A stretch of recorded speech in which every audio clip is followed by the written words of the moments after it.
जाति जनगणना होनी चाहिए और जाति के हिसाब से, आबादी के हिसाब से उन्हें हक और सम्मान मिलना चाहिए। यही बाबा साहब भीमराव अम्बेडकर जी का सपना था, यही संविधान का सपना है। जाति जनगणना होनी चाहिए और जाति के हिसाब से, आबादी के हिसाब से उन्हें हक और सम्मान मिलना चाहिए। यही बाबा साहब भीमराव अम्बेडकर जी का सपना था, यही संविधान का सपना है। योगी आदित्यनाथ की एक गलती ने भारतीय जनता पार्टी के लिए नया मुसीबत खड़ा कर दी है। पिछले दिनों योगी आदित्यनाथ ने विधानसभा के अंदर अखिलेश यादव की समाजवादी पार्टी की सरकार को घेरते हुए उन्होंने कहा था कि जब इनकी समाजवादियों की जब सरकार थी तो 56 में से 46 यादवों को इन्होंने बड़े बड़े उच्च स्तरीय पद पर इन्होंने नौकरी में शामिल कराया था। लेकिन उसके बाद से दूसरे दिन अखिलेश यादव ने जमकर योगी आदित्यनाथ पर बरसे और इसके साथ ही साथ उन्होंने भारतीय जनता पार्टी के लिए एक नया मुसीबत खड़ा कर दिया। अखिलेश यादव ने कहा कि सरकार जाति जनगणना कराए और उससे तभी पता लग सकेगा कि जिसकी जितनी भागीदारी होगी उसकी उतनी हिस्सेदारी होगी। इसके साथ ही साथ उन्होंने कहा कि योगी आदित्यनाथ जी गलत हवाला दे रहे हैं। हमने ऐसा कहीं नहीं कहा था कि 56 में से 46 यादवों को हमने नहीं भरा था, आप गलत आंकड़ा पेश करते रहे हैं। लेकिन इसके साथ ही साथ अखिलेश यादव ने भारतीय जनता पार्टी के लिए नया मुसीबत तो खड़ा कर ही दी, लेकिन उसके साथ ही साथ जो भारतीय जनता पार्टी के सहयोगी दल हैं, जैसे संजय निषाद की पार्टी हो गई, अपना दल हो गया, इन लोगों में भी अखिलेश यादव ने एक नया पेच कस दिया है। अखिलेश यादव ने इस बात को जोर देते हुए कहा कि पूरा विपक्ष जाति जनगणना की मांग कर रहा है। उन्होंने इस मुद्दे पर अपने पक्ष में समर्थन दिलाने के लिए सुबसपा अध्यक्ष ओम प्रकाश राजभर और योगी आदित्यनाथ में सहयोगी निषाद पार्टी के संजय निषाद और अपना दल के आशीष पटेल की ओर इशारा करते हुए पूछा कि आप बताएं कि जाति जनगणना चाहते हैं या नहीं।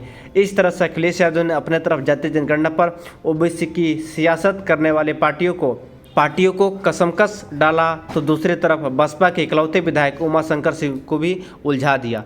इसलिए यह भारतीय जनता पार्टी के लिए एक नया मुसीबत अखिलेश यादव ने खड़ा कर दिया है। अब देखना यह होगा कि भारतीय जनता पार्टी आगे अपनी रणनीति किस हिसाब से बना पाती है। और अखिलेश यादव इसी बात को लेकर के अड़े हुए हैं कि 2024 के चुनाव से पहले समाजवादी पार्टी और उनके जो भी ओबीसी समाज के जो भारतीय जनता पार्टी में नेता हैं उनको तोड़ने की कोशिश समाजवादी पार्टी करेगी। और 2024 के लोकसभा चुनाव से पहले जाति जनगणना कराने की मांग को लेकर के समाजवादी पार्टी उत्तर प्रदेश के हर विधानसभाओं में नया जोरदार प्रदर्शन कर सकती है, जो कि भारतीय जनता पार्टी के लिए एक नया मुसीबत खड़ा हो सकता है। आपको पता है कि बिहार विधानसभा के अंदर भी कई दिनों से लगातार जाति जनगणना की मांग चल रही थी, लेकिन जब नीतीश कुमार जी के साथ भारतीय जनता पार्टी की सरकार थी उस समय जाति जनगणना के समर्थन में भारतीय जनता पार्टी नहीं थी। और वही दूसरी तरफ नीतीश कुमार जी की पार्टी जनता दल यूनाइटेड जाति जनगणना के समर्थन करते थे।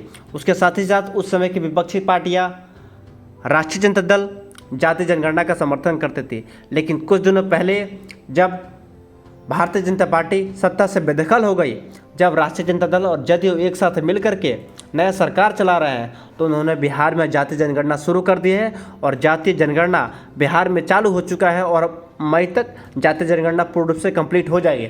इसी को देखते हुए उत्तर प्रदेश में भी योगी आदित्यनाथ की सरकार पर अखिलेश यादव एवं ओबीसी समाज के नेता हमलावर हो सकते हैं और